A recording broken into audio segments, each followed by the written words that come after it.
The following is brought to you by the Social Suplex Podcast Network. This is All Things Elite.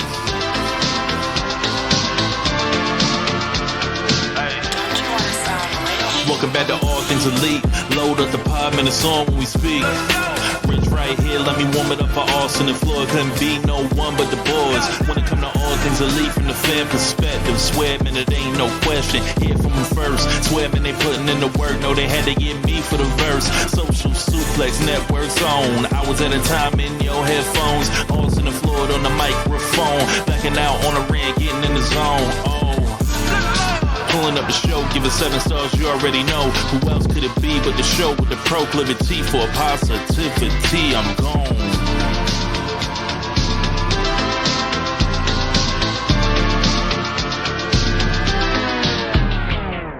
Hello, everybody. Welcome to the 227th episode of Social Suplex's podcast about AEW with a proclivity for positivity. Welcome to All Things Elite. My name is Austin Sumwitz, and I am the host of this lovely show. Joining with me, as always, is my good buddy and friend, Mr. Floyd Johnson Jr., back from North Carolina. My man, how have you been? Before I say anything about how I enjoyed it, I want to make this clear. If you didn't like Will Ospreay versus Konosuke Takeshita as a match, turn off my podcast right now. Turn it off. Yeah, you can just leave now. Press stop, press delete. Please stop downloading it. I'm asking you. We're just never going to agree on professional wrestling. We really aren't. Yeah, it's done. It's over. I'm not going to even diss your taste. You can have whatever taste you want. Our tastes are so different at this point that we should, we should just not talk to each other. That is because there's just no point. We're just going to go in circles. But yes, I needed to say that before I say I am doing great. I just, I got in yesterday morning, or what is it? Today's Wednesday. Fuck. I done lost today. Got in Monday morning from Greensboro, North Carolina, from the amazing, heart-stopping AEW Revolution pay-per-view. It was amazing that whole weekend. Shout out to Mr. Jason Robertson, J-Ro on Twitter. My boy, always, getting the merch for me. He's the merch machine. One of these times, honestly, next time, you hear it here, this is the verbal contract. Next time we go to a show together, I'm waiting in line. You don't have to. He always waits in line for me. He's the reason we got the punk shirts. Or I got the punk shirt at the first dance. And then he does this. This man is a machine. He always gets in there and gets the shirts. I thank him for that. And Mr. Brian Coble. It was great having company. Let me just say this. I love sometimes going with new people because I was actually forced to do something I rarely do on trips, and that's actually eat places that you can't get in Oklahoma. I had some cookout, which was good. Had some Bojangles, which was good. Bojangles. Had my steak, egg, and cheese bagel from McDonald's, which makes it 100% sure I'm going to go back to North Carolina for that reason. But yeah, had a great weekend. Got to spend it in FTR country. It was funny watching the FTR match. Got to apparently watch it standing about 5 feet away from Cash's mom. I am a fan, but I'm not like a go look through every one of their pictures and see who everyone else fans. So I didn't know that was his mom, but they probably said it on TV or whatever. I had no clue. That was cool. It's just, it was just a great time. My dog had surgery. He's healing. He's good. So no, I'm like, I am really good. I'm on my countdown to WrestleMania right now. And this morning, I bought tickets to AEW Dynasty in St. Louis. There you go. So for people who don't know, Oklahoma City is very centrally located. So if you go like Missouri, Arkansas, Texas, Kansas, honestly, nothing's more than like a 5-hour drive from me. So, yeah, that's why I can go to that show.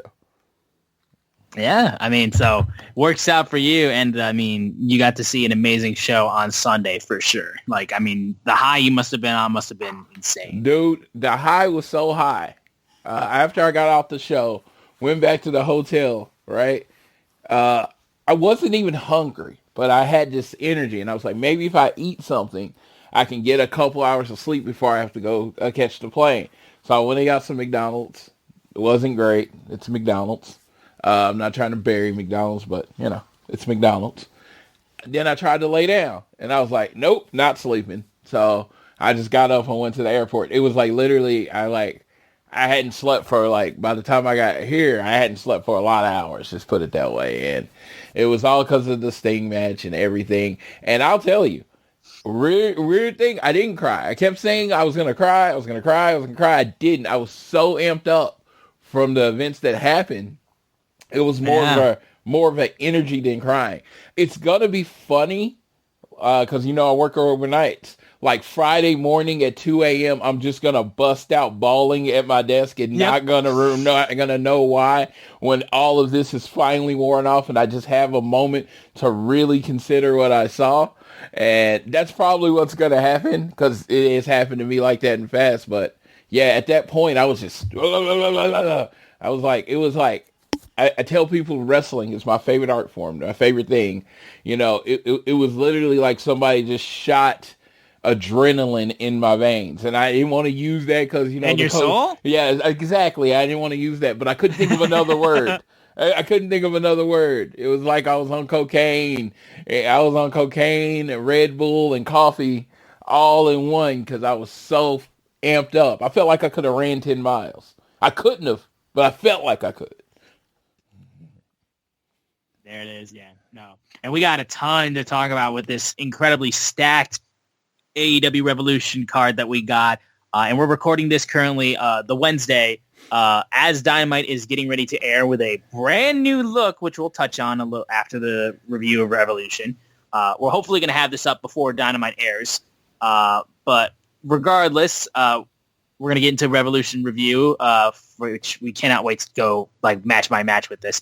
And before we get into everything, though, we want to make sure you guys are downloading this fine show on Google or Apple Podcasts. If you listen to us on Spotify or wherever you choose to listen to us, please give us a share with your friends, family, coworkers, whoever you wish, and rate, review, subscribe so you don't miss a single episode. And if you're so inclined, you can also follow us on social media at ATElitePod. You can also follow at Social Suplex, who make this show possible. You can check out all the other shows they have on their network. I am at Austin Sumowitz, SZUMOWICZ. And Floyd is at Floyd Johnson Jr. on Twitter.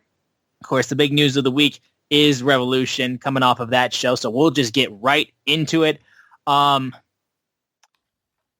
we want to touch on the 0-hour matches? Because quite honestly... Dude, one of them.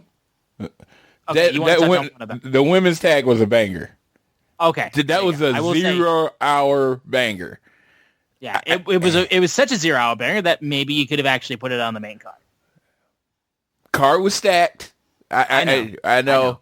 I mean, card was stacked, and my only note about the card, I wish they would have adjusted everything, and gave like the Sting thing the 15 minutes at the end of the show, like right instead of having it so he had to get cut off by the pay-per-view, and then you had to see the rest of it on YouTube. But that show was loaded. Again, it's one of those things. Not big, WWE guy, and I'm not going to say WWE does the world the best, but they do a few matches, right? And it's accepted that some people just aren't going to get on the pay-per-view, that kind of thing. And it's just like, I mean, there's a downside to that because I have to watch like 2 hours of commercials for the 2 hours of wrestling that I get. Yes. But in the end, it's just like, work hard, you get on the show kind of thing, and not everybody's going to be on the show because everybody not being on the show works. Like, I almost felt like that Chris and Willow match, they could have saved for a big spot, like the first match of Dynamite tonight kind of thing or whatever. Sure. And well, I mean, Chris is wrestling on the first Dynamite for this tonight. Yeah. Yes, so. But the 0-hour was fire, though. So I will say that I really enjoyed that match. On the 12-man tag, the only highlight from that was the the like 8-person Fargo strut that Jeff Jarrett did with his crew. That was pretty funny. I mean, that was pretty funny, yeah. Dude, I will pay money to watch Satnam Singh strut all day. Let me tell you, that dude looks so awkward when he struts. He does not look like he knows what the hell he's doing. Oh, yeah, he doesn't. And it's like, you've been around Jeff Jarrett for how long and you don't got the strut down? So that's Jeff Jarrett's fault, if anything. How he not taught this? When he starts wrestling like full time and they start using him, that has to be a part of his presentation. He has to like throw somebody across the ring and then do the Fargo strut. Because it's and I want him to do it like the wrong way. Like, he can't. That's what to make me pop.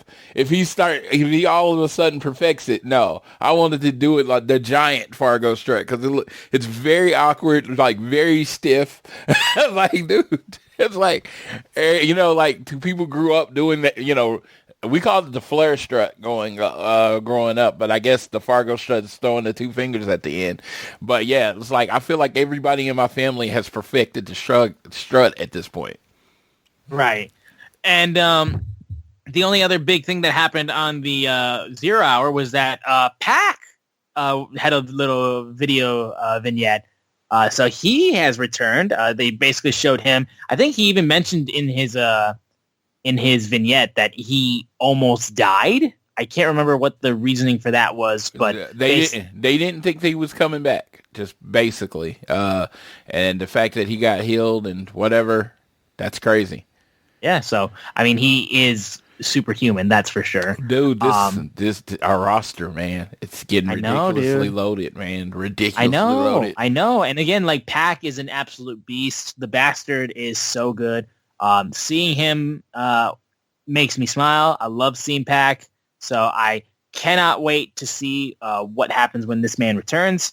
And basically, he just said, "TK, you can't get rid of me." So it's great to hear that. Tony Khan has built the perfect Fire Pro roster. I'm telling you, I'm telling you, the game will say you're cheating. Your roster's too stacked. You can't afford to pay all these people or something. I don't know. Like, I don't really play Fire Pro. That's more Rich Latta's thing. But man, when you look at this roster, man, it just seems like you can just press the random button and do your card every week and just have a bunch of bangers. Some would say TK already does that. Yes, some people do. I mean, hey. And you know what? Whatever works, because it does. It does tend to work. It does tend to work. To take the line from actually a couple different podcasts back, the feeling is back. The AEW feeling is back. The AEW buzz is back. This is the AEW I fell in love with. This is the AEW that makes me never want to go to any other wrestling show. Like, yeah, I feel that heavily. I feel that heavily. Yes. We'll get into the main card, though, right now, starting off with the TNT Championship match between Christian Cage and Daniel Garcia. This is a good opening. I loved the way that Daniel Garcia was really working the leg of Christian Cage. At one point at the beginning of the match, he faked a ankle injury and then used it to sucker Daniel Garcia in. But then Daniel actually fucked up his ankle or his leg and just started really working at it. And that looked like it was going to give the opening for Daniel Garcia. People love Danny, and you could just feel the energy for him. And he had a really good performance. Christian consistently doing his great heel work, huddling up with the patriarchy, and being with Nick Wayne, Mother Wayne, and Kill Switch. At one point during the match, Christian after Kill Switch gets a choke slam while the ref is distracted. He hits a frog splash, but can't get the pinfall. Kill Switch is going to try to get back in the ring, but then that's when Daddy Magic Matt Menard comes down. He evens up the odds, and then it looks like I honestly thought Daddy Magic might do You Want a Taste to Martha Wayne. Yes. I thought he was going to shout that at her, and then didn't happen. He blocked a slap, but then eventually fought Kill Switch up towards the ramp. When Garcia dodged the spear, because of his leg giving out. Again, another great use of that being brought in. He gets a great pile driver that he almost wins the match with. That is until Christian grabs the ropes after a pinfall attempt. Mother Wayne gets up, distracts the ref, and then Nick Wayne knocks him down, and he goes like neck onto the ropes too. Like, it was rough. But because of that, he's able to get the kill switch, and the TNT champion retains. The patriarchy reigns. Christian Cage is still your TNT champion. I thought this was a really good match to start things off. Had some nice moments in there. Nothing too insane, but very well done from all parties involved. I think Daniel Garcia came out of this match more over because he lost. Because all the things that had to go through him, all the people had to get through to him. You know what? I did get a little I did get a little PTSD because it was very similar. Like I thought, Garcia could have win it or whatever, and then what's his name? Nick Wayne, who we thought was gone, comes back and screws over Daniel Garcia, and it was it was like, is that Solo Sikoa? No, it was crazy. Very good. Fans were really into Daniel Garcia when that music hit. I was like, I honestly didn't think this should be the first match, and then I felt like it set the tone for a great show. Daniel Garcia was great. Christian's on another level. I mean, like I said, we didn't do awards, but he would have been my 2023 AEW MVP because he is just so good and so consistently good. When anything else is going around, you could always count on whatever Christian was doing, and whoever he was doing it with was good. I understand why they didn't do it now after the execution of the match, but come on, Adam Copeland in North Carolina, his home state, we couldn't get a run in. But exactly. That's the thing too. It's like you thought that there was going to be some form of run-in right there. Based on the story they decided to tell, it was the perfect to not have him there. And, it wasn't necessary for, and plus again, like I said, I don't think it would help. I don't think it would help Daniel Garcia. Yeah. So we'll move over to the Continental Crown Championship match. Eddie Kingston versus Bryan Danielson. So spectacular. This lived up to everything I wanted it to be.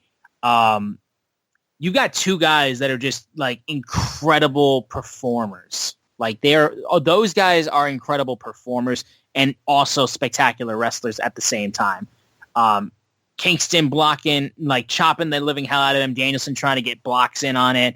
The working of Danielson just taking Eddie's hand is like, you're not going to be able to shake my hand because I'm going to break your wrist. He said going into this match, and he worked that hand and that wrist repeatedly to the point where, like, if Eddie tried to go for a spinning back fist, he couldn't capitalize on it because his wrist hurt so bad.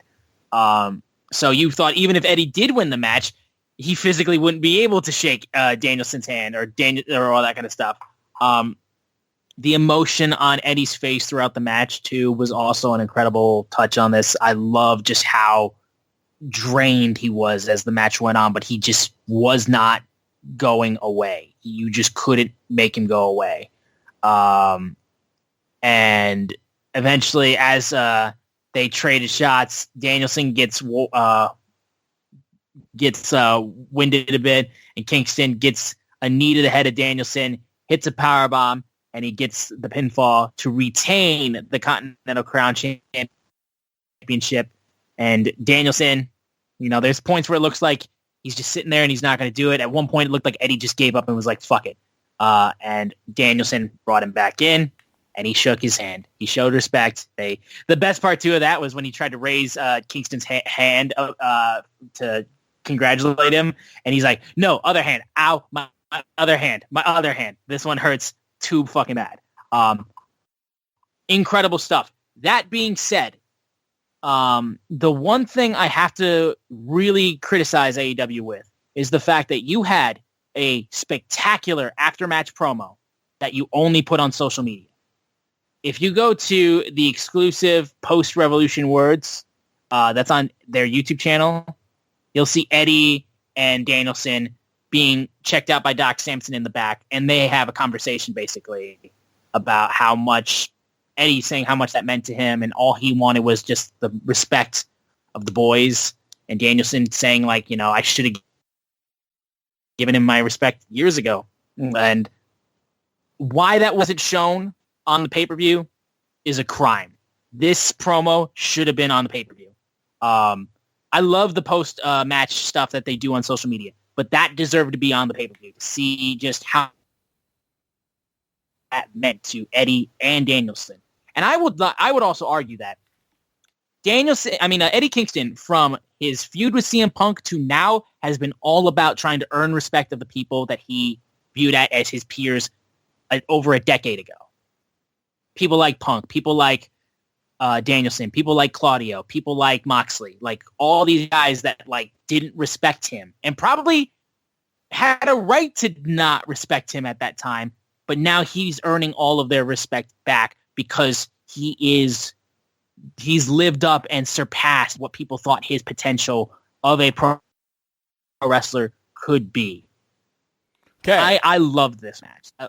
I gotta say, I mean, not to defend or counter, where they were already running tight on the show. There was nowhere to put this promo. I'm aware. They're already running it. I'm aware. Sting didn't get to finish his literal retirement speech on TV. I'm aware. I am aware. Like, no, this is like, if you want to say, if you like, you know what, we look at Tony Khan's vision of pro wrestling, and we talk about everybody's vision of pro wrestling. This match was Eddie Kingston's vision of pro wrestling. This match is what Eddie Kingston believes pro wrestling should be like every time. And they told an amazing story. They did it with their body. It wasn't a bunch of yelling at each other, telling you what to think. No. They let the physical nature, they let the impact of each move tell the story. And did you, like how you were describing it, you put all these emphasis on the moves, and you like, it was just two people having a fight. But you caught all of these little tiny references in the fingers, in the hands, and all that stuff. And Eddie Kingston, like, it did more than any words could say in this art. Yes. I say wrestling is the perfect art form, and I think Revolution is was one of the perfect shows to show the variances in this art form. Why it's an art form? Because I thought this match was amazing. I thought this match was a great match, right? And you know, depending on who you're talking to, this is probably the third or fourth best match on the card. And I talk about why this match is great. When I talk about the other matches that I think are great, it's going to be completely different than why I thought this match was great. And that is why professional wrestling is the best thing in the world. And Eddie Kingston is an artist. You know, I said I would have put it on the title on Bryan Danielson. I was completely wrong. Not because I'm not saying the result. It's the story they told that made him like, oh my God, this story needs to be told. These are for the people that have messed up early in life and has to recover in their 30s and 40s. The people may have did a little time. Eddie Kingston was that guy. You know, he messed up when he was young. Everybody knew he was good at this. Everybody knew he was magic on the mic, but he could never put it together. And now he has, and it's the message that it's not too late in life to try. Not too late in life to try. You can get there. And then he got the promo afterwards, and then you know what? The physical nature that the story told, he then verbalized it in the only way him and Eddie and Bryan Danielson can. So it's just, man, it's just amazing. Like I said, I thought this match was on another level. And like I said, it might have been the third or fourth best match on the card. If someone says this was their favorite match on the card, I wouldn't argue with them because it was an amazing match. Perfect story told. Perfect physical story told. Yes. And I am aware, like I said, that there was no time. I get it. I'm just saying, like, if you haven't seen that after-match promo. No, it's an amazing promo. I don't know if I shared it from our page. I meant to. But it was an amazing promo. If you have a chance, go to the YouTube, go to Twitter. It's very much a must watch because it was if you didn't get all the physical stuff, the physical story they were telling, it summed up Eddie Kingston and Bryan Danielson's rivalry. Yes. And again, like I said, it sums up what Eddie's purpose has been since basically when Punk called him a bum. From that moment on, Eddie's story has been set. He's not a bum. He's the king of the bums, and he is a man that deserves respect.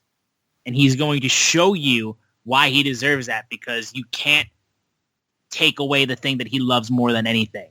Like, and that's this business. So we move over now to the All-Star 8-Man Scramble featuring Brian Cage, Dante Martin, FTW champion Hook, Chris Jericho, Lance Archer, CMLL's Magnus, Powerhouse Hobbs, and Wardlow. This was pretty fun, I will say. It was a fun match. I did enjoy the fact that, you know, when we did get the little bit of what was the Meaty Madness match that was supposed to happen but didn't happen, the fans were like, yes, this is what we want to see. When Brian Cage and Powerhouse Hobbs and Wardlow and Lance Archer were the only people in the ring, they were like, we're getting our meat chants out of here right now. Like, we want this right now. My only complaint is the fact that the fans should have immediately chanted bone for when Hook, Dante Martin, Chris Jericho, and Magnus were in the ring. Because you had the meaty side of the match, and then you had the bony thinny match of the part of the match. I would have just loved if they just chanted bone. Yes, that was funny. You know, when my Meat Madness comes, when the official Meat Madness comes, I felt like this was a porterhouse steak or T-bone. That's the biggest one or whatever. Yes, like T-bone steak match. But what I need in my meat match, I need the 72-ounce challenge steak of Meaty Madness. I need more meat than anybody can handle. And like I said, when they do it one day, it's going to be amazing. Scramble, thoughts on this scramble? First of all, it was fun. I thought it was fun. Yeah. Yes, it was fun. Dante Martin didn't have the best match of his career, but he's very, very, very young. He'll be fine. I thought Wardlow was going to win. He won. I will say here's my personal touch from the match. I discovered something. So I went to the show and I got a second row seat. I was second row and I was at the edge, right? The thing about it when you're at the edge, it's a beautiful seat because you can stand up as much as you want because there's nobody behind you. It's amazing, right? But all the production and all the people from AEW are walking past you the whole time. People are constantly up and walking. For my ADHD, oh my God, it was painful because literally I'm trying to watch the match. Somebody walk past and I'm like the dog from Up. Squirrel, squirrel, squirrel. Like, you know, like, and I keep turning around. So like the first 5 minutes of this match, kind of blurry because it was a lot of movement, right? So I figured I had this moment, and again, like this personal thing, I don't know. I had this moment where I kind of have my phone in my hand trying to get pictures and stuff, and I was like, dude, this ain't working. Because I'm at a wrestling show, and I got all the Christian match. It was lively enough, but the scramble match, for some reason, I was starting to fade. And then by fade, just kind of just starting to look on my phone. So what I did is I pulled out my external charger, I plugged my phone in, and I put it under my chair. And I made myself that promise right then. Take pictures when the match starts. Take pictures when the match ends. You know, but the rest of the time, the phone is under the chair. And I just had to literally, laser focus my head on the ring. So after this, I didn't, miss anything that happened in the ring. But it was just so funny because I was struggling because I didn't have anyone next to me. I didn't sit with anybody. So they couldn't keep me focused, right? And then, everything was happening. So I'm like, oh, my God. I'm going to end up missing the show because I can't fucking turn off this stupid-ass brain of mine. So I literally did what I had to do to see it, and the rest of the match was fun. So, it was just, like I said, it was just a personal Floyd, oh, yeah, if you do these things and take away, try to do your best, because there is a lot of distractions at a wrestling show no matter what. But I did my best to take away the distractions and then focus on what was in the ring. Scramble match was fun. The right guy won. I can honestly say that the right guy won. Wardlow has been doing what I feel is good promo work. I know some people don't believe it's good, whatever. I think he's been doing great promo work. It was absolutely foreshadowing him being the next Joe Challenger. Him winning this match solidifies this. And, the Undisputed Kingdom started off their night well. Yeah, no, exactly. Wardlow was 1,000% the right call for sure. And I thought, like I said, the match itself was pretty fun. And like I said, it's a big win for Wardlow and was, again, a nice start to what would be a great night for the Undisputed Kingdom, which does lead in to our next match, the International Championship match between Orange Cassidy and Roderick Strong. These guys moved quick. This match was just like, you could just feel them just go, go, go, go, go. This is probably one of the matches I feel like more so than any had to be especially quick just for, the time-wise of everything else that was on the show. But it didn't mean the match was bad at all. I thought these guys worked their asses off. Roderick Strong still is such a great worker and such a great performer. He was going after Orange Cassidy's ribs and going after his midsection because he was taped up to hell and back. And, worked out great. Orange had an incredible orange punch where he just really rocked him. He looked like he was going to get the beach break, but then he got out of it with his foot on the bottom ropes. And I love the fact too that Roderick Strong, other than the fact that obviously Orange Cassidy was beat up for this match, he still won clean. And Roderick Strong is your new AEW International Champion. And the Undisputed Kingdom come out and they celebrate. And as the celebration is going on, all of a sudden somebody jumps over the barricade. And people may not have been able to notice when he first got in there, but through all the grown out hair and the beard, Kyle O'Reilly is back. And he makes his return. He's got this look on his face as he's staring down Roderick Strong. He turns around, they stare at each other, and then they embrace, they hug. And that's when immediately Mike Bennett is ripping off his Undisputed Kingdom shirt and is like, here, wear the shirt. And Kyle takes it. He looks at it. And as he takes the shirt, he does not put it on, but he puts it over the shoulder of Roderick. He gives it back to him. And then he whispers in Roderick's ear and then just leaves. And then after the show as well, if you watch the post-match stuff, they tried to ask him for why he's back and what was that whole thing about with Roderick. He did not say anything.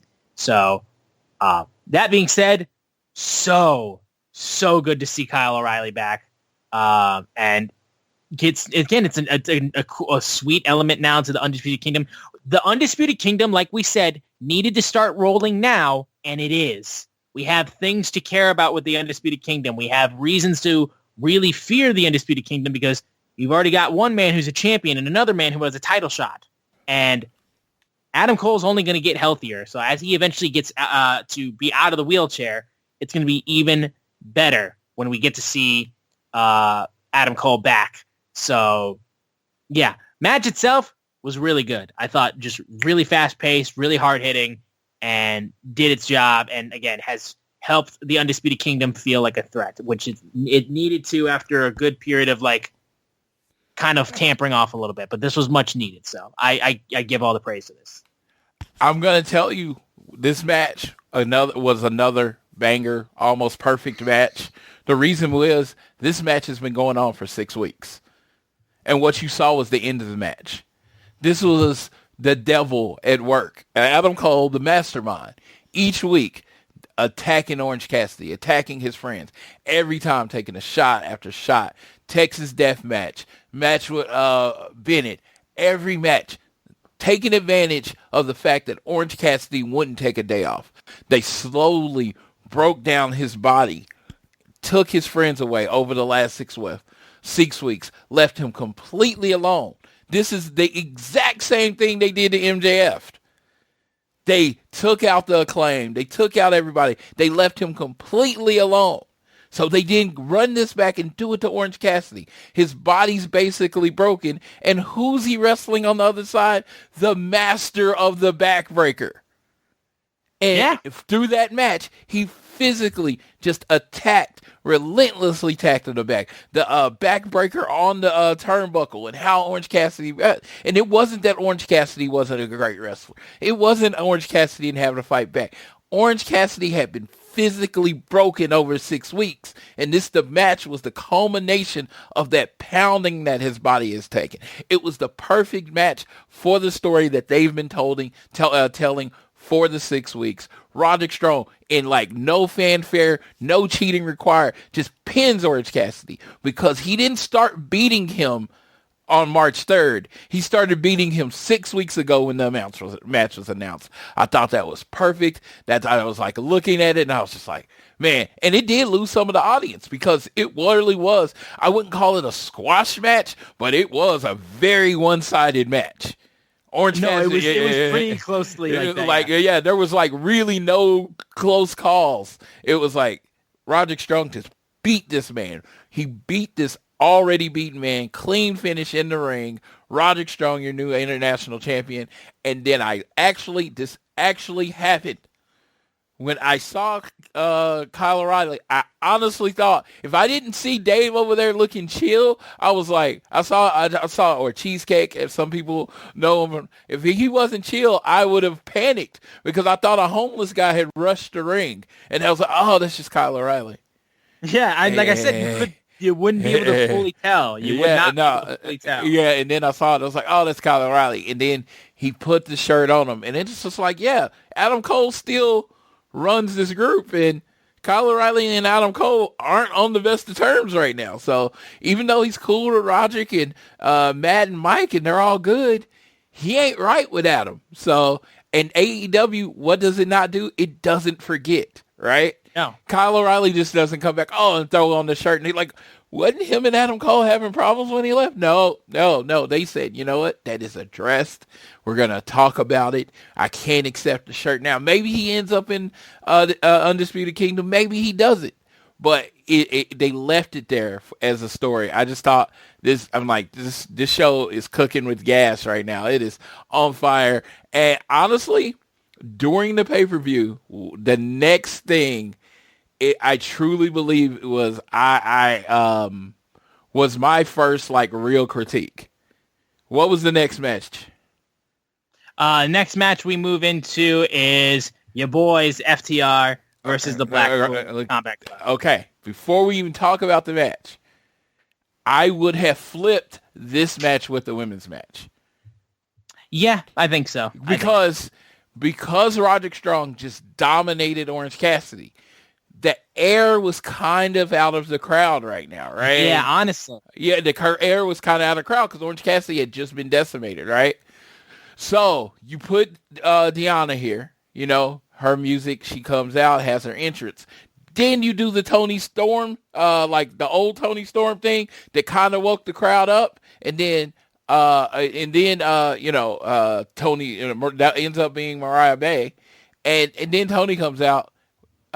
I'm thinking, man, there's the energy's up, everybody's into the match, and I think it would have been better positioning for that women's match. I just wanted to say that because it was just like, man, it just seems so obvious that the women's title match should have went on here instead of where it did. But in the end, I was able to zone that out, and I took my camera out, and I stood up because I knew my boys was about to do work. And the first shock, gotta give a shout out to Jon Moxley and Claudio Castagnoli. You know what? You know me. I have my times where I've been burnt out on Blackpool Combat Club and not. But dude, talking about bringing it every night, they do. And they came out with the Road Warriors gear on. The shoulder pads. The shoulder pads. Dude, they should have. How you going to do the shoulder pads and not paint your face? It's Sting night. Paint your face. I know. I was expecting it. Dude, paint your face. Jon Moxley needed to shave his head where he had the Hulk head because, I would have went all the way. If you're going to do it, go all the way. Don't just do shoulder pads. Paint that damn face and come out in that Road Warriors gimmick because they could be like spiritual successors to the Road Warriors because when Claudio and John go, it's full go the whole time and they're fighting. Right? So that was great. Then FTR came out, and I'm going to let you take over the match after this. I just want to talk about it. I got to say, I am all about, I see things my way. My way isn't necessarily the way things happen, right? I was kind of disappointed in the FTR pop in North Carolina. It felt lukewarm. Thought it could have been a lot better. Yeah, it was lukewarm at best. They're like, wild thing. They're like chanting Moxley, Castagnoli. I'm like, are Mox and Castagnoli more over in North Carolina than FTR? I would hope not, first of all. Second of all, that hurt my soul. But the thing also, too, I would say, though, is the fact that the BCC came out with a special entrance with the Road Warrior stuff. Like, I love the white jackets from FTR, but, like, you know, I thought they could have had a lot more of a special, like, entrance. Since it is FTR country. It is their territory, you know. They could have made this entrance a lot more special. I said this. This was my idea. I said it because I'm old. Understand, I am in my mid-40s. So this would speak to me. But I feel like it would have spoke to the whole state of North Carolina. Would FTR being in North Carolina, in their hometown, on a pay-per-view, right? There's one song for North Carolina. They love to bring in old hip-hop acts in AEW. They do. Let's be real. They bring in old hip-hop acts in AEW. Yeah. Why is not Petey Pablo not coming out to North Carolina? Raise up. You get the whole crowd all pumped up because he's taking his shirt off, spinning around his head like a helicopter. I'm like, I don't even know how famous Petey Pablo is at this point. So you probably could have got him for like $100 and $100 and a bottle of Crown or some bullshit like that. I don't know. I'm like, I can't say it would have been that expensive. That whole crowd would have been jumping up, and then you hit the FTR music, and then they get the pop that they deserve. This is not even talking about the wrestling match. They just needed more. Yeah, you know? it needed to be bigger. Again, the Petey Pablo thing is something Floyd would have enjoyed, and probably people Floyd's age would have enjoyed because that song was hot. I can't even tell you a year. I am terrible with years when it comes to music, but it was a long time ago. That song was hot. It was a pretty long time. Yeah, like most of the children weren't born. But no, I just thought like, when that pop came, I got a little angry at the crowd because I'm like, I'm making as much noise as I can, and there's this white woman to the right of me wearing an FTR jacket, and she's screaming too, and I'm like, we look at each other because we got each other, and I'll add to why that was funny later. Yeah, but moving into the match itself, first thing I gotta say. I honestly believe Claudio was the MVP of this match. And I believe that because as the match was going on, I felt like there was multiple moments where Mox was in trouble. There was a point where Moxley was going to get hit with the powerplex by Dax and Cash, but Claudio knocked Cash off the top ropes. Moxley then put Dax on his shoulders, and then there was just a European uppercut doomsday device they did. First out, shout out. But again, Claudio just felt like he was everywhere for this match. Mox was beating the shit out of people, and he was biting people, and he was doing Moxley things. But, like, even still, though, like, I felt like Claudio was just moving. Oh, and he led to the way of BCC winning the match in the end. Dax, Jesus Christ, he got his head busted open when he got thrown into the ring post and then got knocked out of the ring. That dude was bleeding buckets. It honestly surprised me more so that he was bleeding buckets and Moxley didn't drop a single ounce of blood. That's just not on brand. I refuse that by principle. This was physical. This got the crowd going crazy. This got a fight forever chant as well. Like just beating the living hell out of each other. Like Floyd said too, dude, I was getting BCC fatigue heavy, but I will never discount these guys and how good they work and how absolutely incredible they are at this. And the way BCC won the match, just putting Dax to sleep, as he was able to keep Cash out of the way. Claudio was able to keep Cash out of the way. I mean, it was great. Like I said, I still wanted FTR to win so badly, but regardless of the fact, they busted their ass, and it's a well-deserved victory for BCC. And I just loved the way these guys were just trading blows. I always like a little I thought the way they did it with them basically just dominating FTR and winning ended up being perfect. Of course, I'm heavy-handed, so I wanted the match to end with the Doomsday device, of course, because that's just who I am. They did a Doomsday European uppercut, but now I wanted it to be the clothesline Doomsday device. He throws him over his head, and he pins him. But no, they did it with the submission, or he was passed out. I think it was a ref stoppage. I don't think it was actual. Yeah, it was a ref stoppage. He did not tap out. He was bleeding, ref stoppage, great. I thought this match was great. Even the ending. Again, if you know me, if you know who I really am and not who I, sometimes troll people or play around, I don't really care if FTR wins. I'm like, it's all about the performance. I thought this was an amazing performance. I thought it told an amazing story. Blackpool Combat Club, for FTR to beat Blackpool Combat Club, FTR is going to have to find another level. Right now, FTR's best on March 3rd, 2024 is not good enough to beat Blackpool Combat Club, Mox and Castagnoli. It's not good enough. To beat Mox and Castagnoli, FTR is going to have to hit harder. They're going to have to move faster. They're going to have to quick. And they're going to have to take more shots. They're going to have to do whatever it takes to beat Mox and Castagnoli. And I think that's the story we're telling, that they're going to eventually do it.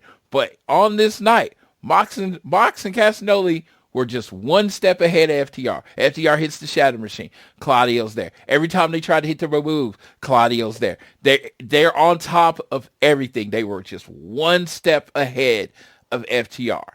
That was the match that was told. That was the match that was done. It was beautiful. I don't think this is the best match that they have left. I honestly thought the time limit draw was better than this match. But I felt like for the story that I think they're eventually telling, was great. And I think Mox and Castagnoli are going to, when we talk about, what the results of the end of the night and what it leads to, I think Mox and Castagnoli is about to play a big role in the tag team division going forward. But yes, FTR I think they're better when they have an obstacle. When they're trying to be good guys, when your face is good guys, whatever word you want to use it, you need obstacles to overcome. This is the Mount Everest of I know the Arby's going to climb Mount Everest later this month or whatever, but the Mount Everest of wrestling is the Blackpool Combat Club. Are you going to be able to climb him? Are you going to be able to top him? FTR made it like 3/4 of the way up. And then the frostbite got to him on Sunday. Yeah, that's basically how it went. They were there. They had it, and they just couldn't get it. Yeah, they couldn't. I'm excited to see what's going forward, especially as we talk about the way the tag team division is going to be set up moving forward, though. But getting into the next match, the AEW Women's World Title match between Timeless Toni Storm and the Virtuosa Deonna Purrazzo. One thing I will say beforehand, like Floyd said, I do think these matches should have been swapped around. Second of all, Mariah May showing up as classic Toni Storm, incredible. Loved it. Yeah, so I got to tell you, where I'm sitting and on live TV, they got me. Completely sure got me. For a moment, you think that's actually her. Yeah, yes. And then Tony's music, and I was like, yeah, they got me. And I did the imaginary hat tip. Like, oh, you got me. Yeah. He's like, you know what? Fair play. You got me. And then she came out, and they had a match. Had a match. Here's the biggest thing I want to say about this. This match was not bad, but considering all the videos showed before this, remember, this is a feud where these two girls, been best friends, room together, have matching tattoos, and Timeless Toni Storm was so vitriolic towards Deonna Purrazzo and not wanting her to take her world championship. She changed that tattoo to get a knife through it. That's how like personal this feud should be. The match didn't feel personal in the slightest. Yes, I did not feel any hatred. I felt like they had been building up for weeks that this was going to basically be a blood feud. Yeah, and I just felt like they went out there and put on a match, and it was just like the build, the aggression, the promos never the match it never fully happened. Yeah, it never executed it. And I'm like, I'm with you. It wasn't a bad match. It would have been a perfectly good Dynamite match. Yes. But on this level of pay-per-view where you're the match card, dude, man, I might even did blood. I felt like it needed to be, and more importantly, I think we could have got a better false finish with Deonna and Tony, where she has to move on, middle of the ring, do whatever you have to do for it to get broken. I didn't feel it. I didn't feel it. Like I wanted to love this match because I thought this was one of the more well-built women's matches in AEW. AEW in a long time, and I thought this match was built. It's just the performance didn't match the execution. And for me to say anything else would me be like not being honest and lying to you. I know I've seen Deonna have better matches. I've seen Tony. I fell in love with Toni Storm as a wrestler based on her matches. So so I know they got better in them, and maybe they were saving it. Maybe this was the first match of like a few matches. I don't know, but like I said, it did not come off well for me. Yeah, and again, the biggest thing for me is the fact that, like I said, it like what Floyd said, it felt like it needed to be way more personal, way more physical, and way more like just hate filled, and it wasn't that. And here's where I'm going to say something that might piss people off, but this is the thing that we've talked about for years since AEW was a thing. We cannot continue. Like, it's 2024. This should be the last time we have one women's match on a pay-per-view, especially one of the AEW's big four. This is the last time. I don't want to have this conversation again. We should not be going down this road because we've fought this battle so many times. There are so many talented women on this roster. Toni Storm and Deonna Purrazzo are incredible. This match was fine. But it's not to the level that we should want for this women's division, especially since you motherfuckers are bringing in Mercedes Moné. With Mercedes Moné coming to this women's division, I should not watch an AEW pay-per-view moving forward where there's only one women's match on the card. That's how I feel. Like it's not trying to be mean. It's more so just being like, we can't keep doing this, guys. I've had this conversation with AEW way too many times, and I'm tired of it.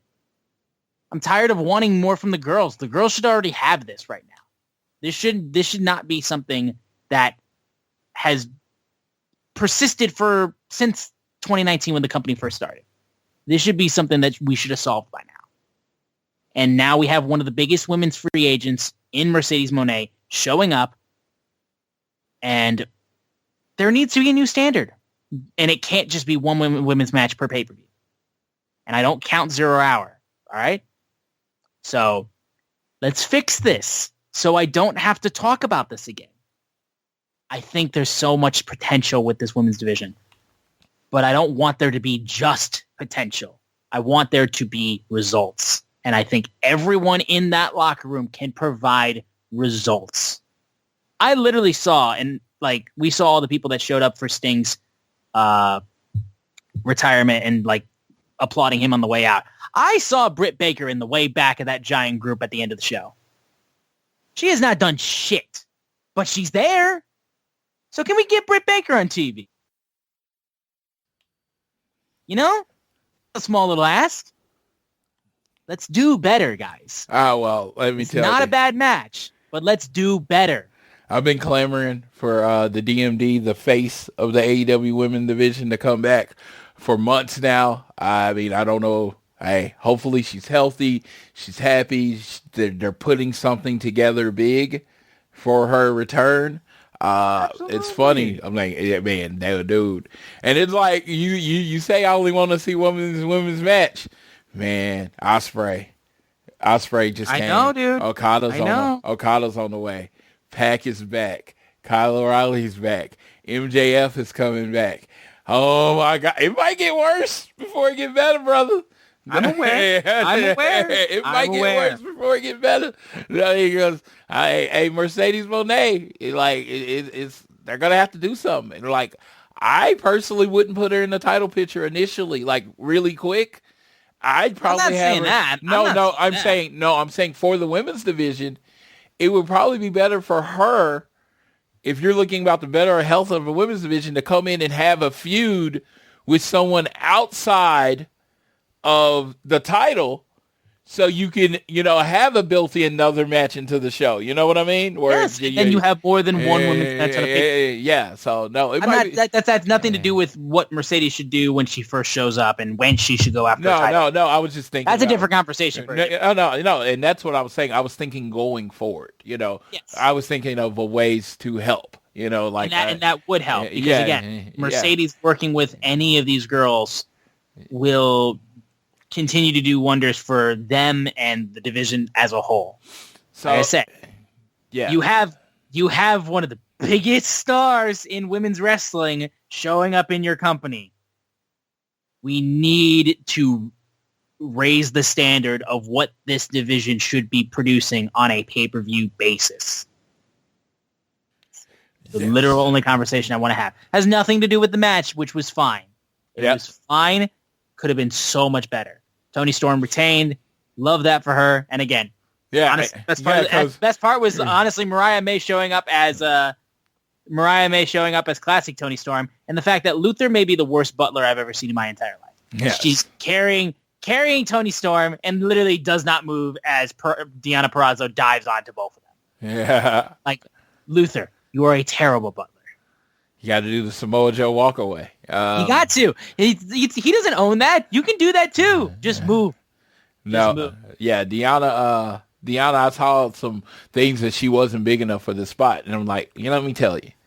What you do is it doesn't matter if you're big enough, whatever, to the spot. You go out there and you whoop ass and you steal the show. You make people pay attention to you. I don't feel like that was evident in this match. And you know what? I don't want to be dogpiling. So let's move on to the next match. Yeah, let's move on. And of course, we move on to Konosuke Takeshita versus Will Ospreay. Bold statement. This is the best match I've ever seen live. And the reason I say this is replace Cody and Dustin for me. And the reason I say this is not a victim of the moment situation.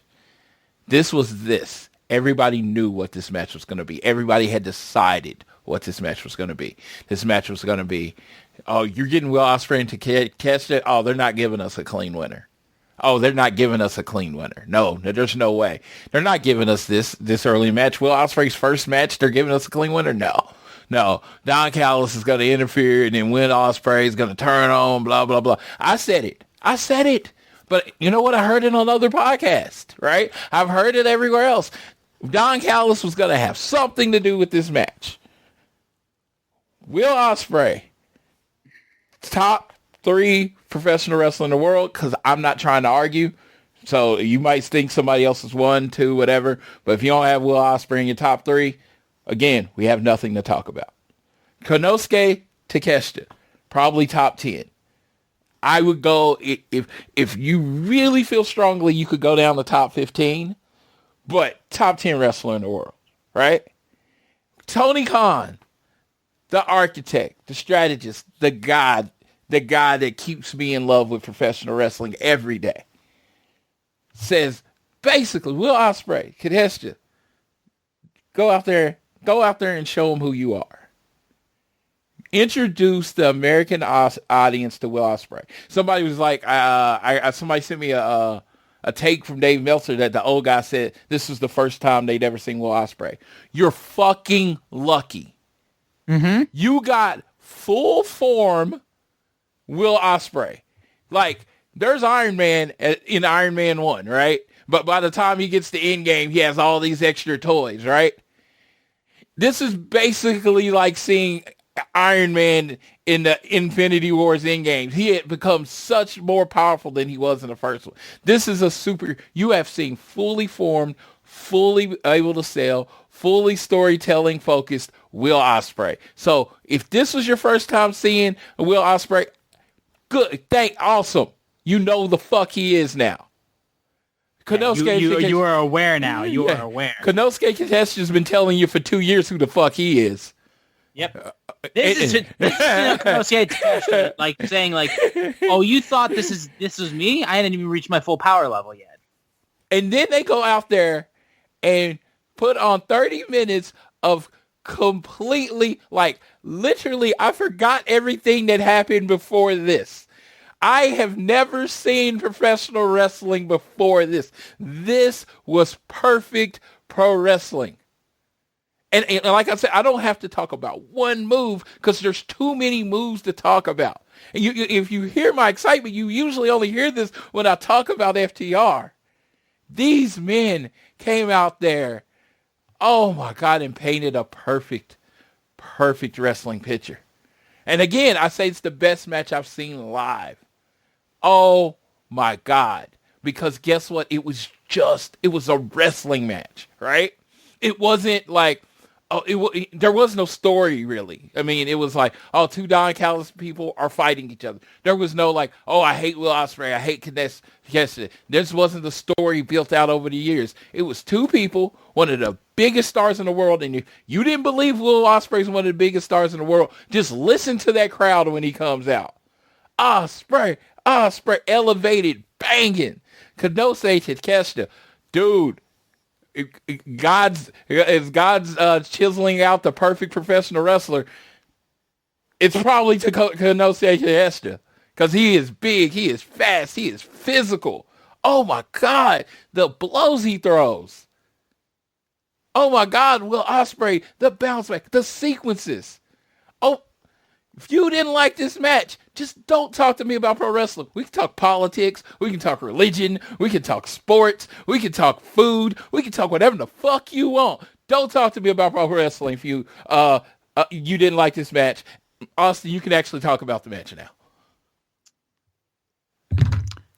All right. I will say this firmly. And Floyd mentioned this too beforehand. Bell to bell, this is the best pure wrestling match AEW has ever produced. Just purely wrestling. Like, was there technically a story going into this match of like, will these guys really come back together and be cool with each other and be Don Callis family members? Will there be no beef after this match is over, after these two men kill each other? Sure, there was a little bit of that. But like, when the match started, I wasn't there. I wasn't there at all. This match had no story, but it didn't need any of that. Bell to bell, wrestling-wise, this match can't be topped. It's just, that's how it is. There's no wrestler that can do the things that Will Ospreay does. Konosuke Takeshita is a beast. These guys put on a clinic of just absolute incredible work. The kicks that they threw at each other, incredible Spanish fly they did, where it was also like a Spanish fly into just like almost like he frog splashed onto him. Another vicious Tiger Driver 91.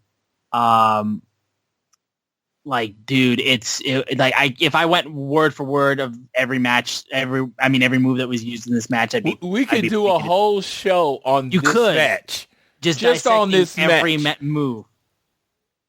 Like, in 10 years, after these dudes had 5 matches, I can just imagine Rich and James doing a retrospective on the best rivalry in wrestling history. Because that's another thing. This was the first match for them.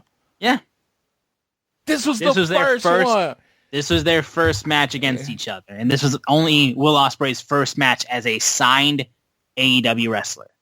Like, dude, the sky is the fucking limit. Because you got this match, which was just bell-to-bell wrestling. And it's the best wrestling match that AEW has ever produced. But we know what Will Ospreay can do when he has this level of talent of a match with, like, personal story shit. Like what him and Kenny Omega just did last year at Forbidden Door. Like, you give me that, and then you give me the story that you guys can tell with a guy like Will Ospreay. like he did with Kenny Omega, guys, we're going to be eating for months, for years with Will Ospreay and AEW. Like, it's going to be so good. I will not be able to go on to the level of saying that it's better. It replaces something like to the level of Cody versus Dustin. Because again, as much as I gush about these moves, like the way that that story was told meant so much to me. I was so amped, so excited, so lost in talking about this match. I missed the first 10 minutes of the next match. I believe it. It was like, oh my God, I needed a cigarette and I don't even smoke. I needed a break. I am a completely anti-break person when it comes to wrestling. I needed an intermission after this. Who the fuck follows this? Yeah. What? You can't follow this. What? I'm like, all Will Ospreay could do is look at Swerve, Samoa Joe, and Hangman and just say, I'm sorry. Man, it's just like, guys, you can't really do much else. Dude, literally, Samoa Joe, Hangman, Swerve, Swerve's probably my favorite wrestler, singles wrestler in AEW right now, him or Darby, whichever one you want. And I'll miss the first 10 minutes of his match. I was swerving when I drive, but while I was swerving, I was thinking about the match. Yeah. Like this was, oh my God. And I know I'm probably going to be higher than some people are on this match, and I'm fine. This is my match of the year. And at this point in time, yeah. Yes, unless these motherfuckers wrestle again, it's probably going to be my match of the year. And this will probably be the first year in like 3 years or whatever that FTR is not my match of the year. Yeah. I mean, that's how it is, dude. I mean, like, they did so. I give credit where credit due. I thought the world of Will Ospreay before this match. I thought the world of Konosuke before this match. I was like, this is going to be at minimum 5 stars. I had unrealistic expectations for this match. They exceeded them, and flipped me off for thinking so lowly of them. I know. It's just, dude, this is introduction to professional wrestling. Like, if no one ever seen professional wrestling before, you put on Will Ospreay and Konosuke Contestation and say, this is a perfect piece of art right here. No, for sure. I don't, man, like I said, I'm going to shut up now because I can talk about this for 30 more minutes. Yeah. This was the match of the show. This was probably the match of the year candidate for quite some time. I'm going to be very stumped to think what could possibly beat this. Yeah, it's so good. I will still personally prefer Will Ospreay, Kenny Omega. But like I said, bell to bell, nobody can do a wrestling match better than these two guys did on this night. Like, just from pure wrestling. You can't beat this. That sequence where he hits his driver and then rolls over and turns it into a German, or like a rolling German, and then Ospreay pops up and clotheslines him. Oh my God, dude! I can barely describe it. I know. I just got to see it. Yeah, when he drops the move on the turnbuckle, I didn't know how Will Ospreay was going to continue after that. I mean. Yeah. That forearm, oh my God, as simple as this, that forearm when Konosuke just reached back and just like in the cell with Will Ospreay like he was just fucking out cold. I could do that about this whole match. I have loved some matches, and you know how I feel. I am all about the soap opera of professional wrestling. I am all about it. I probably at times like the soap opera more than I like wrestling. This match challenged me on everything I thought before I saw it. Yeah. Everything I thought it would take to make a perfect wrestling match, they threw it out the window and said, We don't need all the extra. We don't need interference. We don't need anything. Boom. Dropped it right on the table. Yeah. Well, we'll move on now to the AEW World Championship match. Swerve Strickland, Hangman Adam Page, and Samoa Joe. It was going to be hard to follow this. Like I said, it was going to be hard. But these guys did a great job of doing their own thing. And again, like we said, this match was Hangman and Swerve cannot stand each other and are going to kill each other and cost each other the World Championship. There was a moment where they worked together to powerbomb Samoa Joe off of the top turnbuckle. It's the one time they worked together. And then they just started tearing each other to pieces.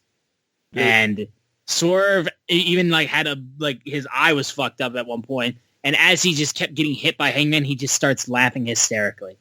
Again, they beat the crap out of each other. There was a moment where Swerve hits the house call on Samoa Joe after, and then hits the house call on Hangman Page. I thought that was going to be it. And I was like, man, they're actually going to do it. They're going to get Swerve it. And then Hangman kicks out. But as the match kept going on, Samoa Joe gets hit with the Swerve Stomp. And then Hangman Page pulls out the referee. Little bit late. Joe had to kick out. And then the ref got pulled out. And Joe then gets hit with the... Hangman takes the World Championship and hits Swerve in the face with it. Ref Paul Turner is completely knocked out. And then he hits the buckshot lariat on Samoa Joe. And then a second one, as a referee comes down, it's Bryce Rensburg who comes down to make the pin. And Samoa Joe still kicks out. And then Joe grabs Hangman into submission. And then there's a point where Swerve goes off the top rope to break it up. Then Nana gives him his crown. Swerve doesn't take it to use it, and that's when he gets hit in the rear naked choke. Joe then proceeds to get in the ring, and as it looked like Swerve was rolling up Joe, Hangman just jumps up and beats the shit out of Bryce Remsburg, throws him out of the ring, and then with that whole thing happening, Swerve gets hit with the JML driver. Joe then immediately takes the half and half and chokes out Hangman, and he taps out. Joe taps out Hangman, and Samoa Joe retains the title, and Swerve is distraught because he had it. And there's a moment where Hangman's on the outside, and he's lost, but he starts laughing. Because there's a moment where he said, "You will never have this. This is my championship." And even though Hangman didn't win it, the "you will never have this" line reigned true. I think there's a pretty strong feeling that you could say that with Hangman tapping out, he's like, all right, I'll lose this match, but you won't win it. You won't be world champion. Hangman said he would do everything in his power to make sure Swerve does not get what he wants, does not get his spot. Samoa Joe can have Hangman's spot, but it will not be Swerve Strickland having Hangman's spot. I think there genuinely might be a case to argue that Hangman tapped out just to deny Swerve. Excalibur even brought it up. Excalibur even mentioned it. So I think there's a very strong chance of Hangman being like, yeah, I probably could have fought back, but I'd rather you not get it because I knew you were on the cusp. And I could not let that happen. Dude, before the match, I would have said it was 60% Hangman wanting to keep Swerve from winning the title, 40% Hangman wanting to win the title himself. After the match, it was 90% Hangman not wanting Swerve to win the title, 10% like, hey, if I can win the title, great, but you're not winning. And I thought they did a great job of telling the story in this match. This was an amazing triple threat, amazing performance. Dude, pretty much any other night, it might have been the match of the night because they told a really good story and how he tapped out and, you know, and it was like all without any commentary. There was like lingering questions. It was like, Hangman doesn't tap. I don't know that he's tapped in AEW before. I can't remember the last time. Yeah. Like, I don't think he's tapped out in AEW before. And like, I'm like going through the matches in my head. When he's lost, he's just lost. This is his first time tapping out. Hangman doesn't give up. Hangman just doesn't give up. And he gave up. He didn't give up. He screwed Swerve. It wasn't about him giving up. It wasn't about Joe winning. It was about Swerve losing.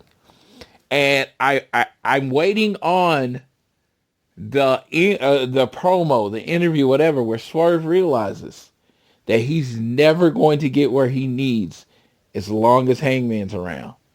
And he's going to have to take Hangman out.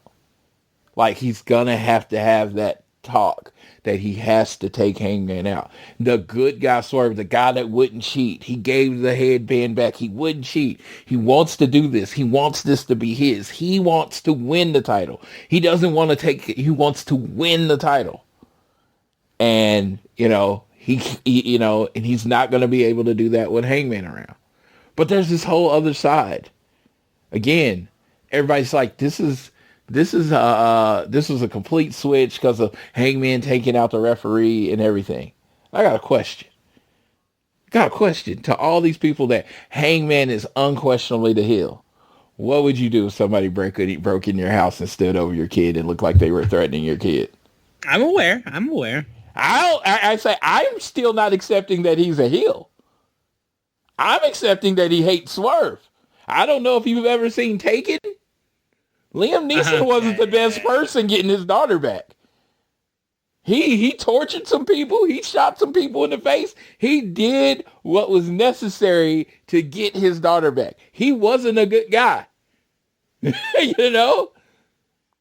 I said, I'm not saying Swerve's not a face, but I am 100% saying Hangman ain't a heel. After that line was crossed, there is no heel. There is no heel for Hangman. It is just revenge. It is just justice.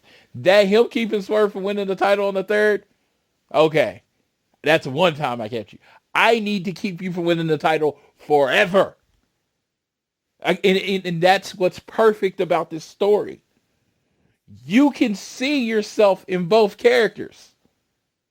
Swerve, it wasn't personal. Even him going in the house wasn't personal. He had reached a level that he thought he couldn't get past until he did something desperate. So he became evil to get people to pay attention. Hangman just happened to be on the other side of that. Hangman, you crossed a line that is you can't come back from. We will never be cool again. We will never be boys. We will never share a meal. I'm not opening the door for you. I'm not recommending you a job. I'm never doing anything again. All you can get from me is spit in the face and these hands. You can identify. This is when wrestling is perfect, is that you can identify with both characters. If you're on Hangman's side, I tip my hat to you. If you're on Swerve's side, I tip my hat to you because you see the justification in both of their actions. Yep. There you go. Yeah. We move in now to Sting's final match. The tornado tag match between Allen and Sting versus the Young Bucks. First of all, Ric Flair comes down to the ring, and you also have a special guest timekeeper, Ricky the Dragon Steamboat. You had Sting's Super Pop. Super Pop. What? I said Super Pop for Ricky the Dragon. Yeah, huge pop for Ricky. And also there were some other legends that were in attendance. I know Magnum TA was there. I know he wasn't shown on camera, but they did have Lex Luger. Lex Luger there. Lex Luger was there. Yeah, I can't remember all the other. DDP. Yeah, DDP was there as well. And WCW Hall of Famer, the American male, Scotty Riggs. Yeah, Scotty Riggs was there. I was going to say, you want to do the one of these things that's not quite like the other? A little bit. Little bit. But, so great after this. There was a great video package showing Sting sitting in a theater watching his career. First of all, love the fact that there are only still images from his career in WCW. Okay. All the video footage is him from New Japan. So a report came out. As angry as I was, the report came out that AEW just never requested it. Yeah, they just never requested it. They never asked. So I want to be like, hey, sorry, WWE. Sorry for all the bullets and hate that you've heard from me. Sorry. The apology will never be as loud as the disrespect. I'm sorry. It just won't. It just can't be. Yeah, it's like I don't care enough about you feeling disrespected to apologize loudly, you know? Yep. So you knew it was coming. You pay attention, send the video anyway. Okay? Yep, exactly. But Sting watches his career in this little theater, and as it closes out, he just sits in the theater, goes, "It's showtime. It's showtime for the last time. Let's do this." Sting's theme plays, and his sons come out, each representing a different era. We had Surfer Sting, Great American Bash Sting, and NWO Wolfpack Sting.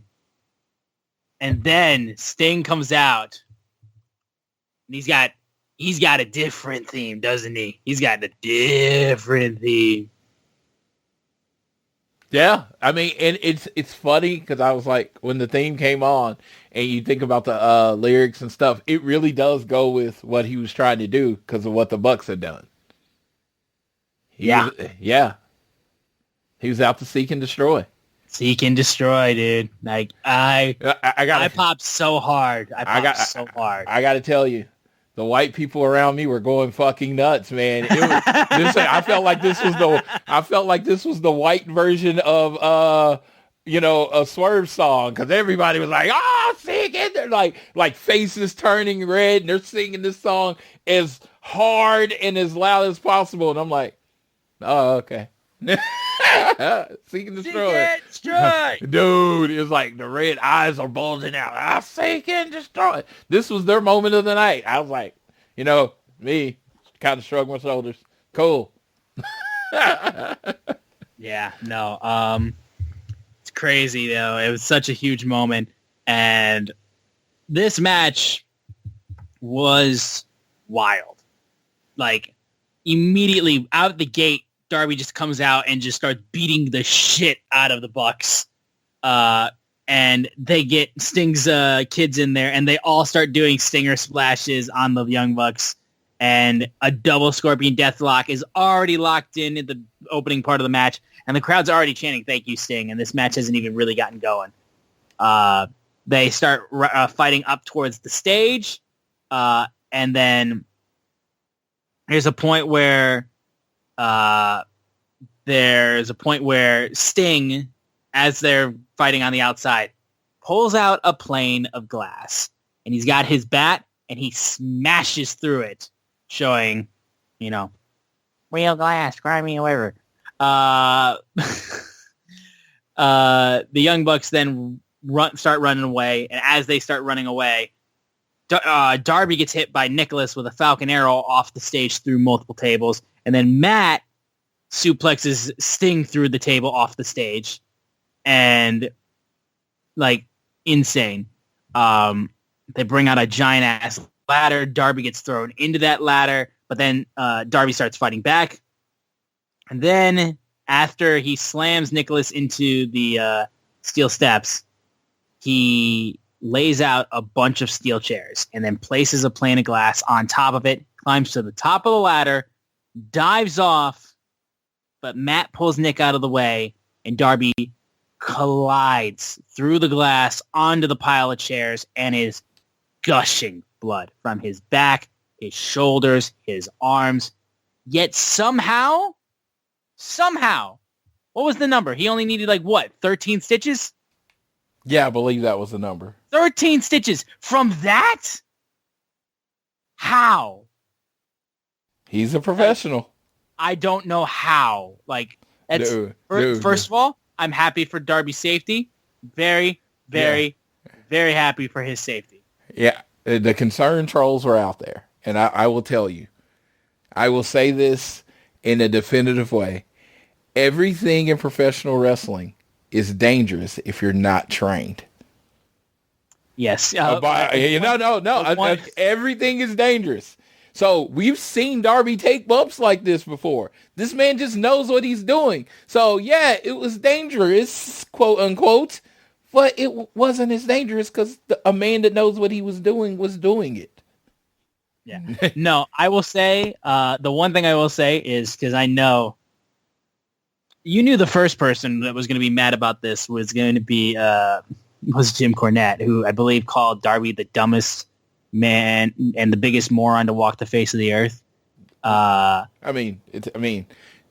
Jim Cornette. But here's the thing, though, I want to say, though, is the fact that this is a man who also did a spot where he was hanging from like a little girder up top above the ring and didn't fall properly and like tore multiple ligaments in his leg and fucked up his back. That was just landing and not taking a fall correctly. Darby took that fall as correctly as he possibly could and only came out with 13 stitches. One is the result of a person that knows what the fuck they're doing, and one was the result of someone that doesn't know what the fuck they're doing. Exactly. That simple. And again, Jim Cornette, I get it. At this point, I've just accepted it. It's his gimmick. His gimmick. Yes. What his fans want to hear is him railing on AEW. And if that's what you enjoy, there you go. But anybody that then takes what he says and tries to make an actual point out of it, you're getting worked. Yeah. You're getting worked. Yeah. Because this dude probably doesn't even believe it. This is what his brand is. This is what his brand is. He doesn't even believe it. It's his gimmick. It's how he feeds himself at this point. Why are you even paying attention to it? It's like, dude, it's like thinking Swerve actually wants to kill Hangman. It's like, no, it's his gimmick. It's the story he's telling. He gets more traction and attention from hating AEW, and then if he comes out and says everything is good, because we talk about everything being good all the time, and we have our audience, but nobody wants to hear positive shit all the time. Yeah, no, again, it is, and like I said, I'm not going to get into it again anymore. Like I said, the spot worked what it needed to do. Was it terrifying? Absolutely. It made me grimace tremendously. And I love Darby Allin so much. That dude is my favorite wrestler in AEW, but I am firmly believing that this man will not wrestle past the year 30, like past 30 years old. Once he hits 30 years old, this man is done. He won't, I don't know how he could continue to do it. I love to be proven wrong, but I think he will be done by the time he hits 30. But you know what? But until then, I'm going to take every match like I said, see him, like it's the last, the wheels fucking fall off. Like that's how it goes. Yes, and if Darby needs a room to stay in when he gets old because he's fell off, my room's always available. I got you, homie. Sure, for sure. I named my after him. I think good in my place. Yeah. But there's a point where Sting gets powerbombed through a table and pops immediately back up. Spectacular, full on banging on the chest. But eventually he gets hit with a low blow. He gets thrown through a plate of glass as well. That one looked more like sugar glass to me. I don't know if I'm just crazy. It definitely helped that he was wearing a shirt over top of it too. Absolutely. But that one looked like sugar glass. And it was because that glass bounced into my area that I was sitting in. And I picked it up and I put it in my pocket, and now I have it in a plastic bag forever. See, that's the other thing too. People were like, how unsafe of AEW fans, like that they would do this and like glasses flying into the crowd. People were taking the glass home, guys. Dude, people are on the ground. Literally, the security in the groups like, just leave it on the ground. You're gonna cut yourself. I mean, they gave us every freaking warning possible. And also, too, can I get confirmation from you too? Because we've been to enough AEW shows where they show you the attention for anybody sitting by the barricade. Yeah. Did they have that warning there as well for the show? I only can assume because it's been at every show I've ever been at. Okay. I went and got some funnel cake fries doing the pre-show, so they probably played while I was gone. I can't 100% sure say it was played, but it's played at every other show. Every show. So, like, because for people that are just being like, how unsafe and like this is a terrible bit, like all this kind of stuff. It's like, guys, they let people know, and AEW security does everything in their power to make sure like nobody nearby gets hurt or anything like that. So. Like, they do their jobs. Like, that crew knows what they're doing. And like I said, people were literally trying to take the glass, and they're like, guys, leave it. So no, they're begging us to just leave it there. They got some people immediately sweeping it out. I mean, they did everything they could. I mean, again, I can tell you, as a person that picked it up and literally put it in his pocket, it wasn't sharp. You weren't going to get cut on it. Like specifically, from the Sting one, from that Sting one, you weren't going to get cut on it, and it is like, so you're okay. Yes. There's a point where Matt hits Sting with a Scorpion Death Drop. They went to go grab the tag titles, but then Ricky Steamboat's tried to stop Nick, but then he got a steel chair to the face from Matt. Ric Flair then proceeds to roll in, and Matt's trying to hit Rick with the hit Sting with the title belt, and then Ric Flair is just trying to use himself as a human shield, begging him to stop. And then they super kick him in the face. Steamboat then proceeds to get up, and he gets hit with stereo super kicks. And then there's a point where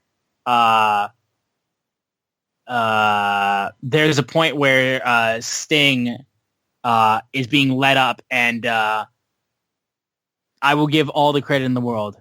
The moment where Matt screamed, "We're not sorry, we hate you," flipping WrestleMania 24, Shawn Michaels versus Ric Flair, "I'm sorry, I love you," flipping that to "We're not sorry, we hate you."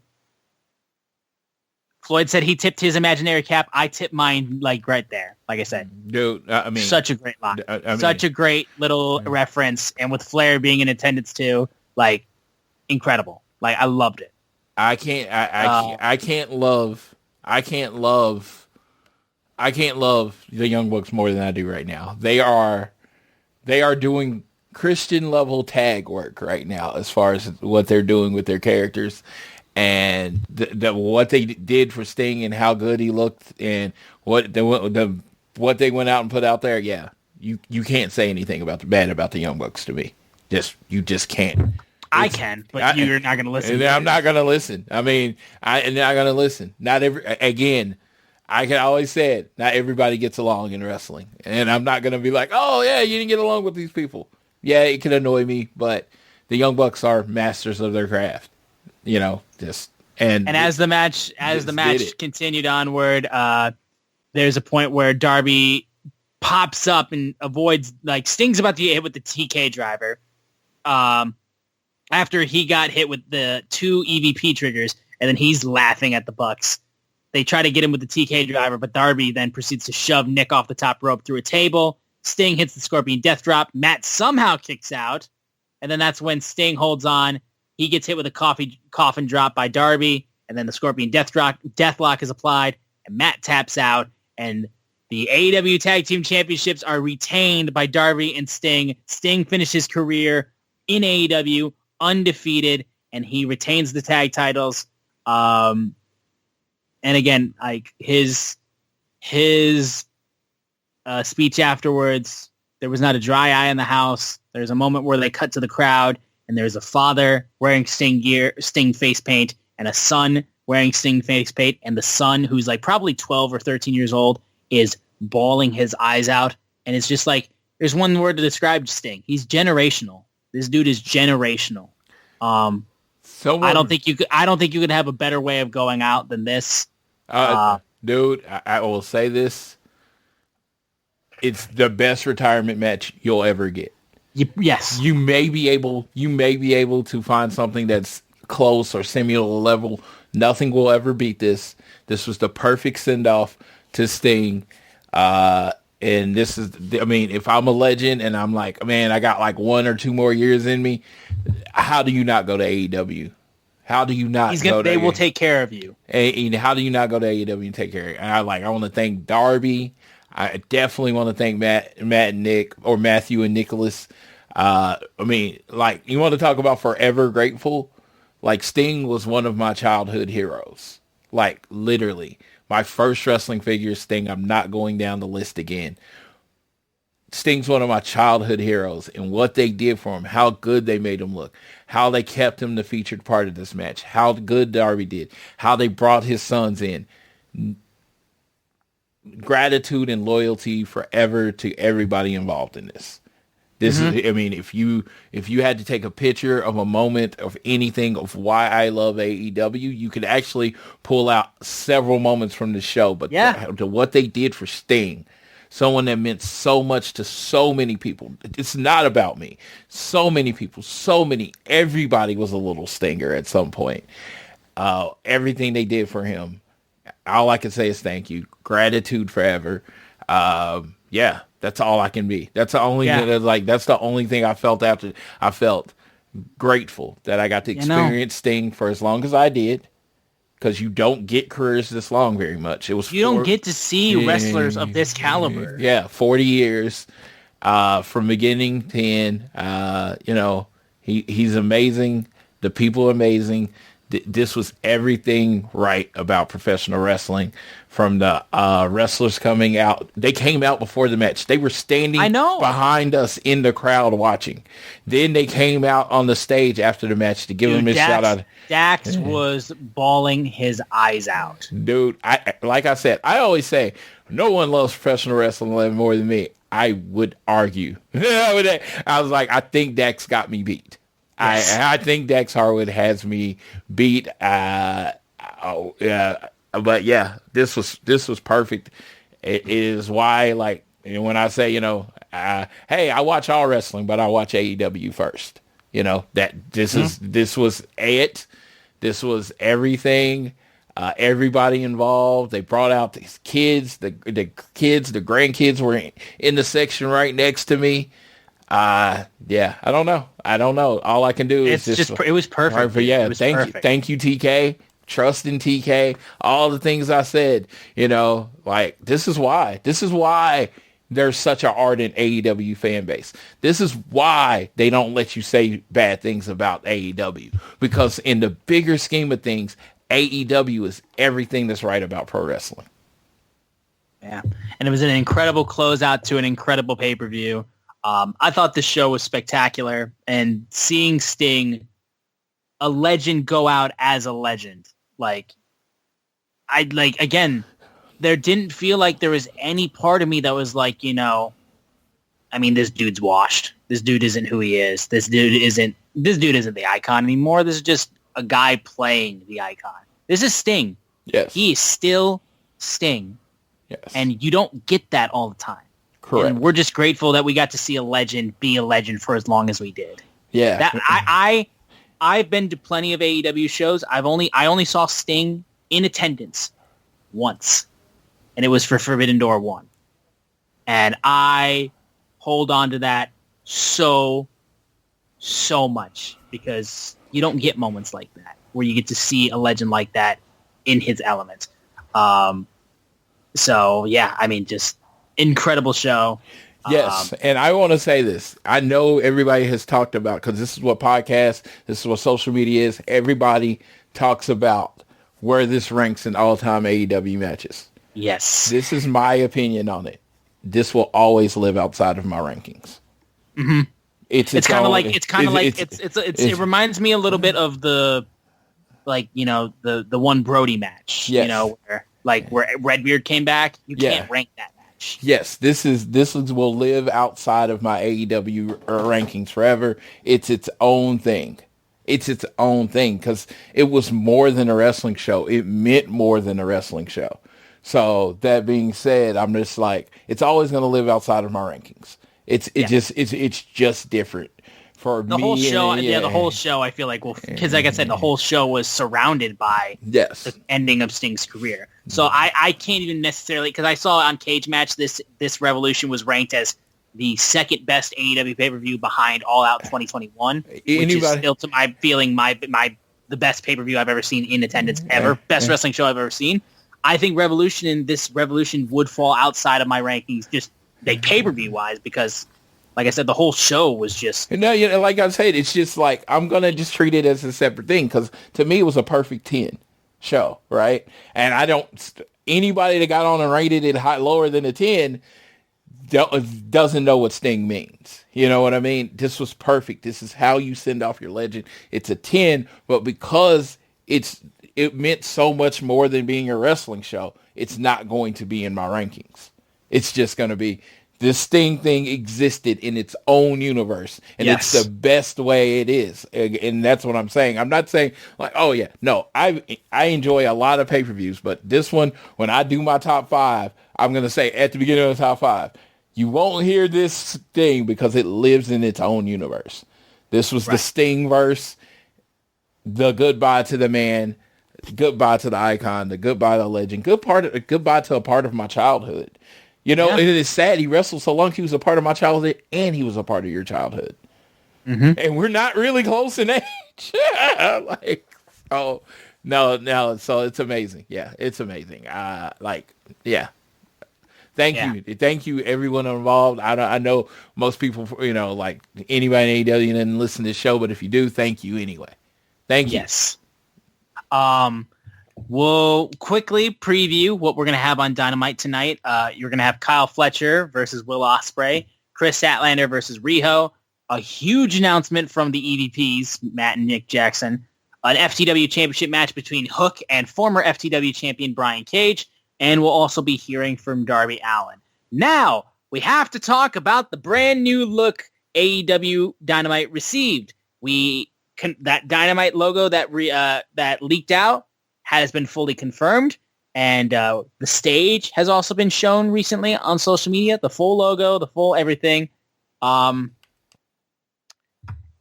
I want to get Floyd's thoughts first before I give mine, actually. I want to know what his thoughts about the new look for AEW Dynamite. I mean, honestly, I saw what I saw. I mean, I don't get caught up in stages and stuff. I know. I wanted to preface that. Like, for people that might be listening for the first time, not really something I necessarily care about. I think it looks really good. I do think it's upgraded. I think it's going to appeal. See, because honestly, let's be real.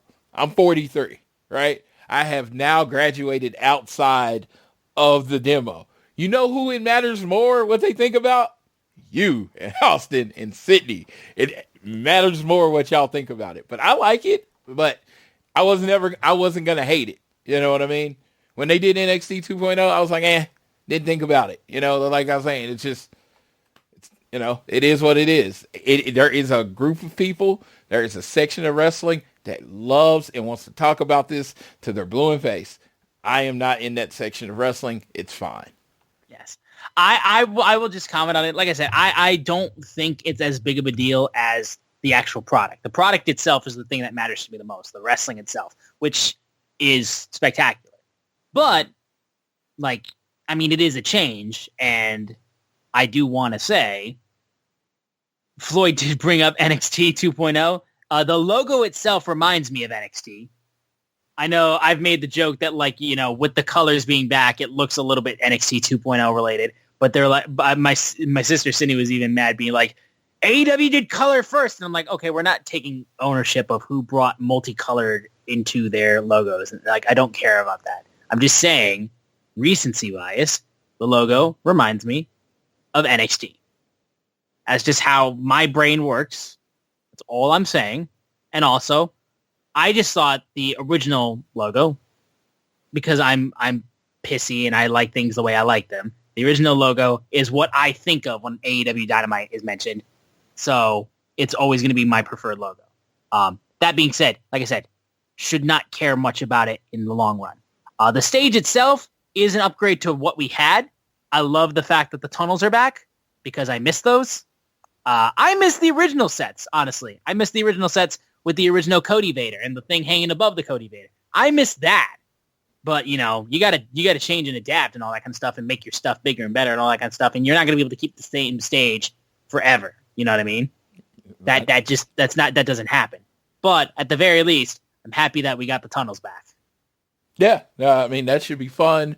No, and like I said, it's just like, I understand there are people that absolutely care about this kind of stuff, and I'm not doing it. I'm just not one of those people. So There you go. No, So that's looking forward to the show tonight. We've heard a rumor of a debut. Oh yeah, there's a rumor of a debut, and if you know that rumor, the sky is looking cloudy. That's all I can say. Hold on to your butts. Yes. That's all we have for that, and there's only one piece of news that we have to touch on regarding one Spanish God. Yes, Sammy Guevara, Fightful reported Sammy Guevara has been suspended. There was no link on it. Apparently not following concussion protocol in the match with Jeff Hardy, where, he hit the move and landed on Jeff Hardy's, I guess, head, and I guess Jeff Hardy broke his nose. Yeah, and Jeff Hardy had a concussion, and apparently he wasn't. I don't think they confirmed if he had a concussion in the match. He was in concussion protocol. Yeah, he was in concussion protocol. Yes. He never ended up suffering a concussion, just a broken nose. But because of the fact that he needed to, the fact that the match continued instead of just pinning him right then and there, and he hit his finisher after the fact. Yeah. That's where he broke concussion protocol. So he's been suspended for 30 days. I got to say, this is the kind of stuff that, in for a penny, in for a pound. But I personally, this kind of stuff, disciplinary stuff, I'd rather not hear about.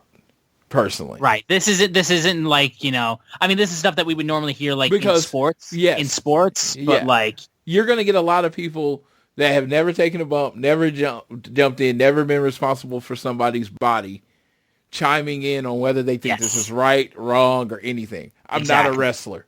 I've never taken a bump. I never have had to put my body in hand. I've never had somebody put their bodies in my hand as far as a wrestling sense. So I can't tell, I can't be like, Sammy Guevara should have did this. I don't know. Right. The referee should have did this. I don't know. If they suspended him, they believe he did something wrong. That's all I can say. That's all the information that I have. It's just, I'm talking about it because it was pretty polarizing and it was on Twitter, so I figured I should put it on here. But in my end, it's just I've worked in the corporate world. I understand corporate structure. When policies are not followed, someone usually has to pay. Whether it's fired, suspension, or whatever. Someone has to take the blame, and because that's how corporations work. But when you talk about the minutia of what Sammy should have did, what Jeff should have did, what the referee should have did, you defer to the people that have done this for a living. And if they're not saying anything, then I don't know what should have been done. Yeah, then that's kind of that's kind of it. You know what I mean? Yeah. I'm like, dude, it's I don't know. I'm like, they thought it was great, that they thought it should happen, so it should happen. I can't wait to Sammy get back. I hope they can use it to rebuild him, because like I said, I feel like on this whole nother tangent, I feel like his character is very cold. His spot, he has right now, he is part of AEW. He has no spot in AEW. So we need to, all of that needs to be defined. He needs a hot storyline. He needs something to get himself back in that spot, because with all this talent coming in, that water is getting deeper, and we're about to find out who can swim. We are about to find out who can swim for sure.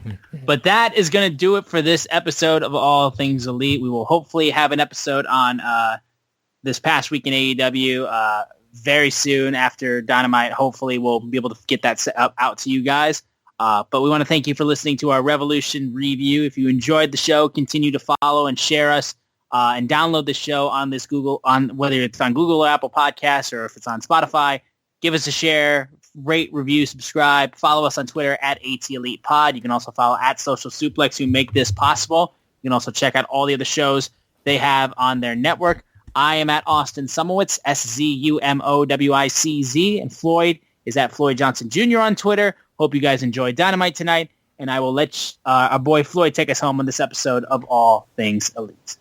I'm going to end this show a little differently. I'm going to end it, whether